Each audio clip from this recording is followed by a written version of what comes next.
This is a FLAVNT Media podcast.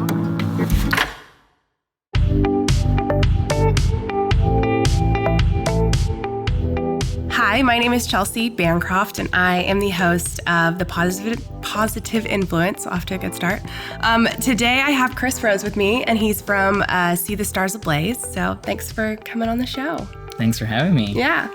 So I want to start and kind of ask how you got started. How did you decide to share your journey from transitioning on the internet? I guess I just decided to start sharing my journey because I wouldn't have realized that I needed to transition had I not come across other people before me who had shared their journeys, mostly on YouTube. This was like before Instagram was real big. So I just wanted to put my journey out there for people coming behind me, I guess, to see someone and maybe relate to that and know like they had options to transition if they didn't identify with how they were born or the gender they were assigned at birth. Yeah. And so mostly it was just kind of like in gratitude to the people that came before me and did the same thing. So yeah. Where did you get the name Seethestarsablaze?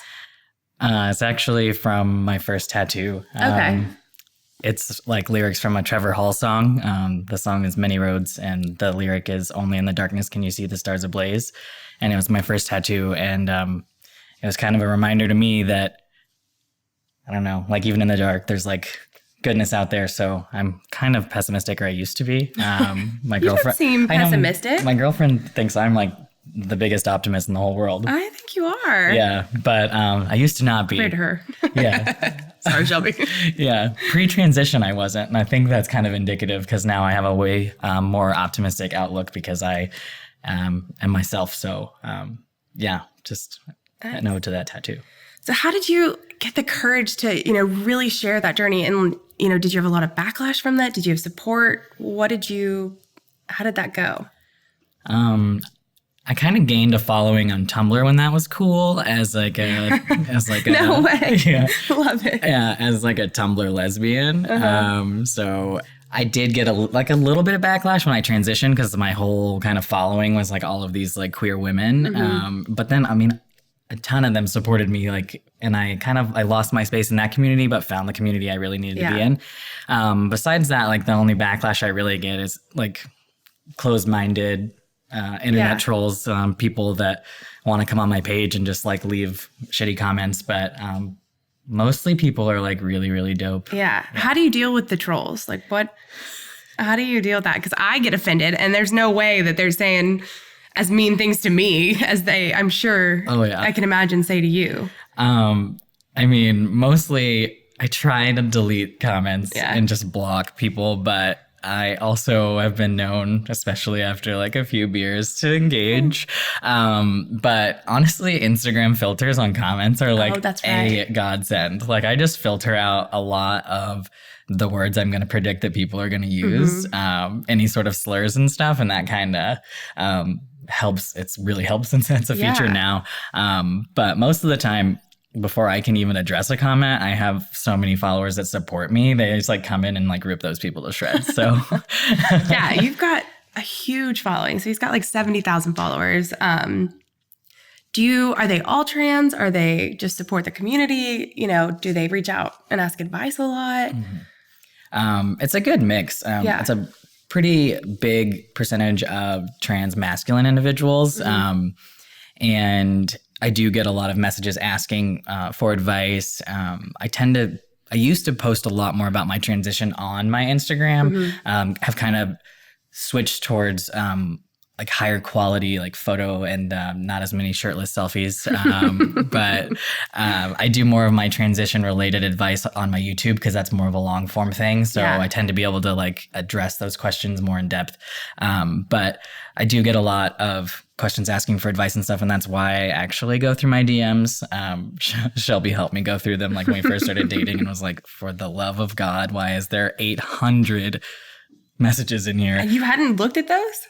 I get so many a day that I just like... I do too, but Yeah. So not that many. She went through and just like filtered out like the ones that weren't worth looking at. And then I addressed a bunch of them and now they're like manageable. But besides that, I have like a good amount of people that are just supporters. Like my favorites are like just the like straight cis allies that are like,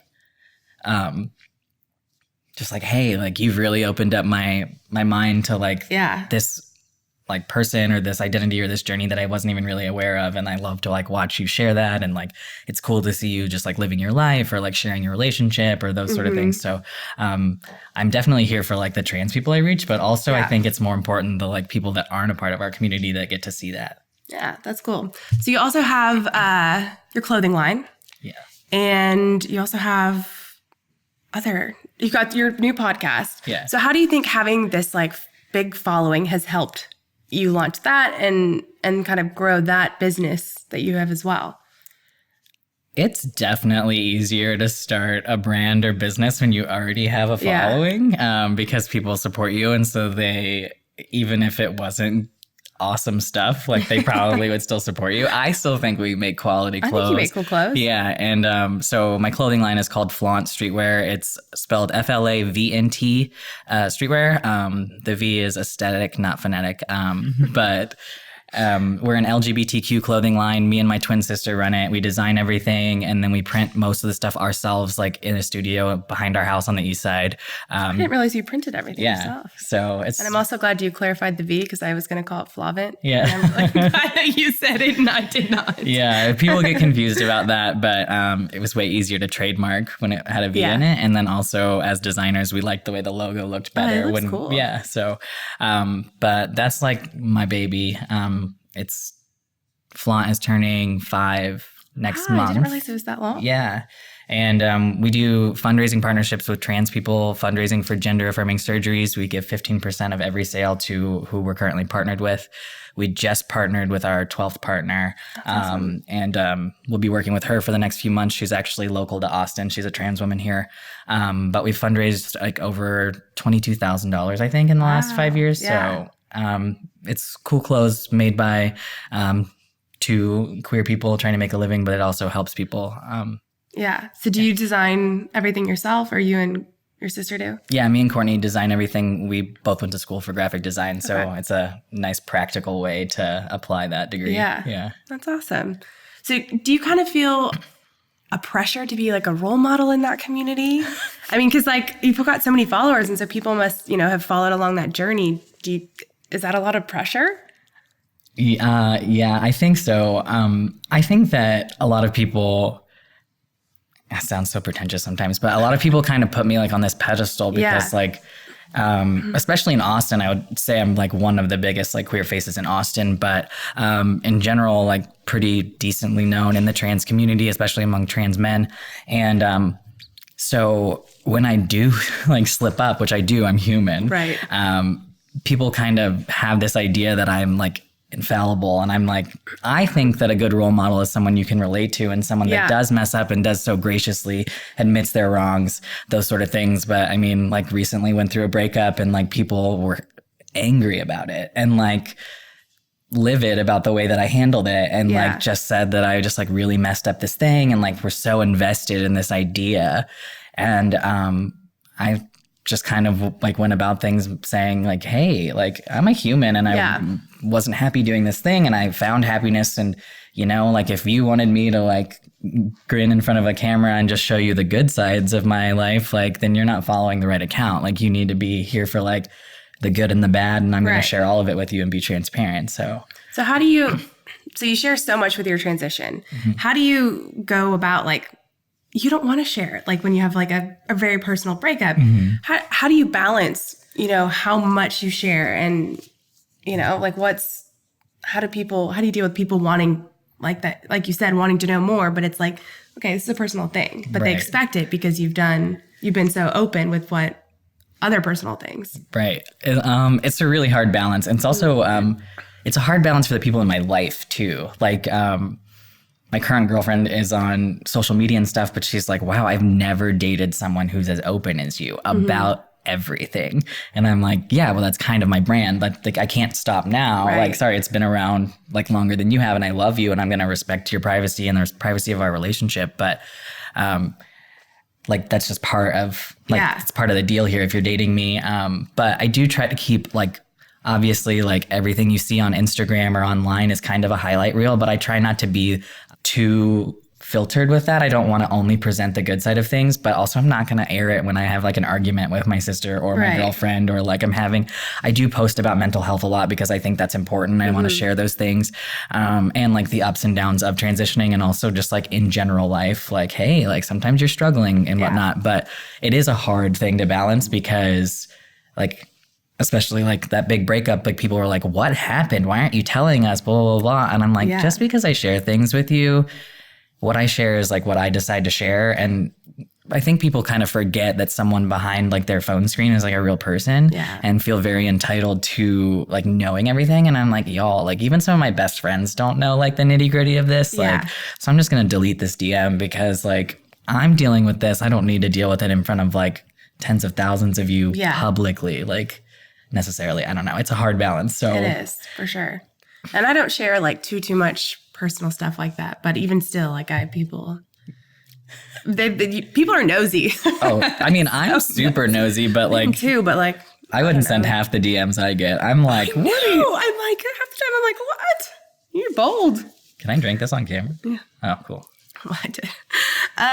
So what's next for you? Like, where do you see? Do you want to keep doing the influencer thing? Do you want to expand the FLAVNT clothing line? Kind of what does it look like in the next 5 years? I hate that question. So I just asked you. Definitely, I want to keep using my space and my platform. I'm moving into doing more influencer type things, trying to get that to be a revenue stream for me because Austin's expensive. So and I'm trying to utilize that platform that I have and work with brands that I really support because my follower base is like, I mean, I can post on a shirt and get 30 people ask me where it's from, and it's not even a sponsored post. So I'm like, y'all are missing out on a really, really, really devoted audience that like, if I say something's kind of cool, like they're into it. So, besides that, just definitely still growing FLAVNT. I'd love to be able to expand into a space. Like right now we currently print in like this small studio behind our house on the east side, but I'd love to be able to like have a bigger space so we could have like a multicolored print press, do a wider array of designs, have more inventory on hand, just kind of expand that. Eventually we'd love to have a storefront in Austin. We think Austin's like really queer friendly and really like our vibe. So it'd be really cool one day to have like a brick and mortar spot that's also maybe multi-purpose, like a queer friendly coffee shop in the front, like kind of like Flat Track Coffee. I don't know, can we drop like places, but they're like coffee in the front and like a bike shop in the back. It'd be kind of cool to be like a cool little like hangout spot. And then we also have like our store in the back. I think that'd be really rad.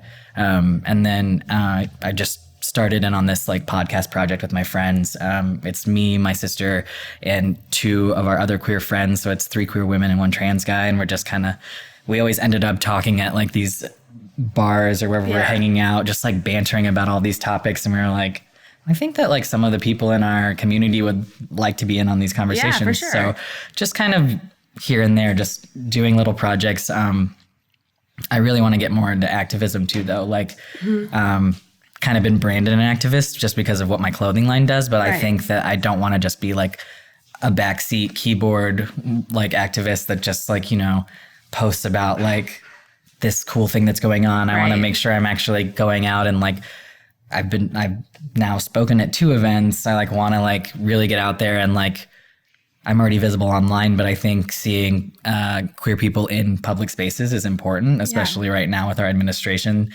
So I'm just trying to get out there and like use my voice for good, and get better at speaking not only online because it's harder in person. You did great at the last panel though. Thanks. Yeah. The sangria helped. Yeah, that's the sangria.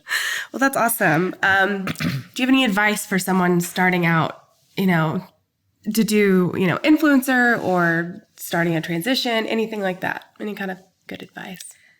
I think my advice that I would give actually for both of those is just be true to yourself. So in a transition, I think it's really hard to figure out how you identify in general, whether you're just figuring out what you want to do with your life or how you identify or just anything. And there's so many voices around you that are going to try to like give you direction or whatever.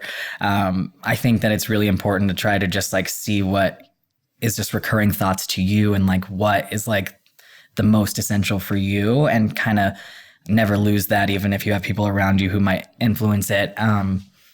And realize that every journey is not linear, and it's okay to have missteps, and just explore things and figure out like what I'm just such a like feel good person, like what feels good, and like keep heading in the direction of that. So definitely that would be my advice for people transitioning, and like know that like sometimes it's scary, but like big things in life are always scary. If it was easy, everyone would do everything all the time. So just know it might be tough, but if it's the right thing for you, it's worth it. And as far as social media, for some people, it's totally the right thing to like try to do and pursue and like make maybe a career of, or even just like a platform.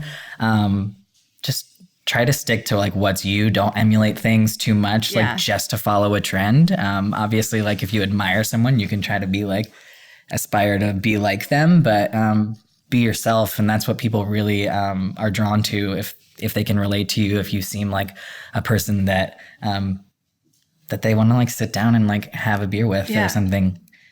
Yeah. Cool. Okay, last question. Who would be like a dream collab, like a brand that you would love to work with? Ooh. I don't know if I've ever even really thought about that. You totally need to monetize. Well, like for me on my Instagram? Yeah. Yeah, like a partnership kind of thing. Oh, I mean, it's probably like super lame, but like I would love to just work with like ASOS, because like they like have all of my favorite clothes, but they're like such a big brand. Like they are not, I would love to find like a small brand that gives back the way that like FLAVNT does. Especially somewhere, some like local Austin. If I could like, if there's any really rad, like even if you're a big brand, but like ran by like a queer person and like you're just trying to like actually reach that audience, I think that would be like a great brand to work with. And then also like, I mean, I would work with Miller Lite. Heck yeah. A good beer company. You can pay me the beer. As long as you're okay with the LGBTQ community, which I doubt Miller Lite is. But like, hey, any beer companies out there that want to holler at your boy. IPAs, please. Yeah. We like those. Well, cool. Thank you so much for coming on the show with me. And let them know where to follow you. So on Instagram and your brands and stuff. So you can follow me on Instagram at Seethestarsablaze. My personal like blog website is also seethestarsablaze.com. And then I'm on Twitter as Seethestarsablaze, because you can't have that many characters. It's really annoying. Did you have to I'm Chelsea Bancroft on it. Yeah. So I'm like, well, one hell of an ad is not as cool. And YouTube, I'm also Seethestarsablaze. So you can just like Google Seethestarsablaze and you'll find me. And my clothing line is FLAVNT Streetwear. It's FLAVNT.com. So check us out. That's cool stuff. Yeah, it's really, really cool. So awesome. Yeah. Well, thank you. And also thank you to Richard's Rainwater for giving us some water, and the Long Center for letting us film in this awesome location. It's a little cloudy today, but it's starting to come out. So thanks so much. Thank you. Mm-hmm.